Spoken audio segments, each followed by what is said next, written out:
Kila timu inatazama namna ambavyo wanaweza wakaboresha timu yao. Na viongozi ndio ambao wanakuwa na mipango madhubuti kwa ajili ya kuweza kuboresha ili timu hiyo kwenye ubora wa hali ya juu zaidi.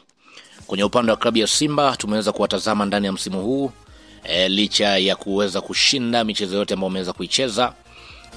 Tunaweza tukasema kwamba bado kuna udhaifu kwenye baadhi ya maeneo. Sasa madhaifu hayo tayari benchi la ufundi wanakuwa wanatazama ni namna gani hasa ambavyo wanaweza wakaboresha kwenye upande wa dirisha dogo.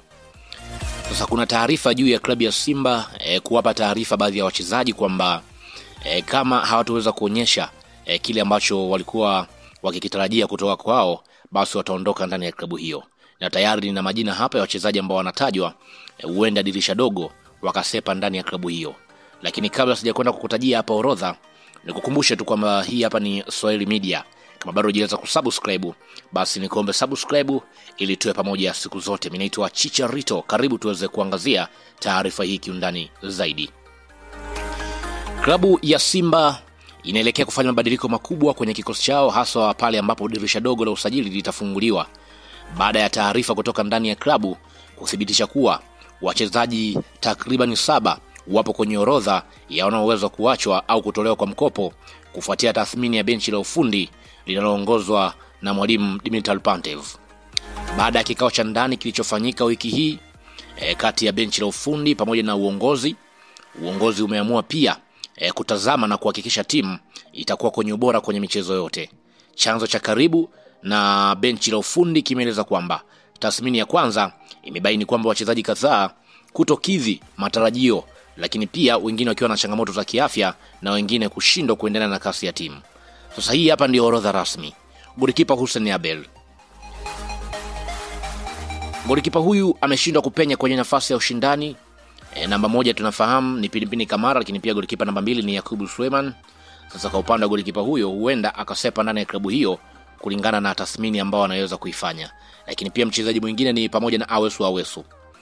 Ingawa kwa sasa hivi hajafanikiwa kuteka imani ya mwalimu kutokana pia na mapungufu ya kiufundi na utulivu mdogo kwenye mechi zote, amekuwa ameshindwa kupata nafasi, jambo ambalo wanalitazama kwa upande wa bench kuona ni namna gani Awesu atasepa ndani ya klabu hiyo kuelekea kwenye upande wa dirisha dogo ambapo litafunguliwa mwezi wa 12.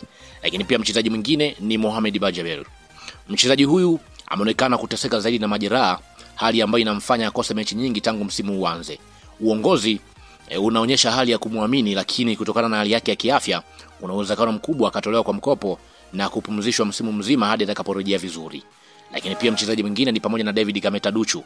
Pamoja na kuwa mchezaji mwenye bidii, Simba inahusishwa na mpango wa kusajili beki mpya wa kulia mwenye uzoefu mkubwa wa kimataifa, jambo linaloweza kumfanya Duchu apoteze nafasi yake. Hatima yake itajulikana kama Simba watafanikiwa kusajili beki ambaye wanamtarajia kwenye eneo hilo. Lakini pia mchezaji mwingine ni mshambuliaji Steven Dese Mukwala. Hili ni jina kubwa kwenye mjadala wa ndani ya klabu ya Simba. Ingawa hajafunga bao hata moja tangu msimu uanze, baadhi ya viongozi wanataka apewe muda zaidi, wakiamini bado ni mshambuliaji bora aliye kwenye kipindi kigumu tu cha mpito. Hata hivyo, kama ataendelea kutokuwa na matokeo hadi Desemba, uwezekano wa kuondoka ni mkubwa. Lakini pia mchezaji mwingine ni pamoja na Vedasto Masinde, beki kijana ambaye alitua ndani ya klabu hiyo na akiamini kwamba huenda kuna kitu akakiongeza. Sasa uwepo wa Wilson Nangu, Chamuka Rabu, lakini pia uwepo wa Rushain Dirak, lakini pia bado Abdulrazak Kiamza ambaye ana majeraha, lakini bado beki huyu amekopata nafasi. Hivyo kutokana na wingi wa mabeki kuna uwezekano wa kuondoka ndani ya klabu hiyo na kutafuta timu nyingine ambayo anaweza kupata nafasi ya kucheza kwa muda mrefu. Lakini pia mchezaji mwingine ni Neo Maema, miongoni mwa usajili ambao ulileta matumaini makubwa msimu huu, lakini hadi sasa ameweza kufeli kuonyesha kiwango ambacho alikuwa nacho ndani ya Mamelodi Sundowns. Kocha Pantev ameripotiwa kutoridhishwa na utendaji wake na huenda akaondoka ndani ya klabu hiyo kwa ajili ya kutafuta kiungo mwingine ambaye huenda akaleta mabadiliko makubwa kuliko yeye tangu ametoa ndani ya klabu hiyo. Simba inataka kuunda kikosi kipya chenye wachezaji wenye ubora wa hali ya juu, na Pantev ameomba usajili wake uweze kufanyika usajili wa baadhi ya wachezaji ufanyike kwa haraka na kuweza kuzungumza na baadhi ya mawakala kuweza kujua ni namna gani ambapo wataweza kusajili wachezaji wenye ubora wa hali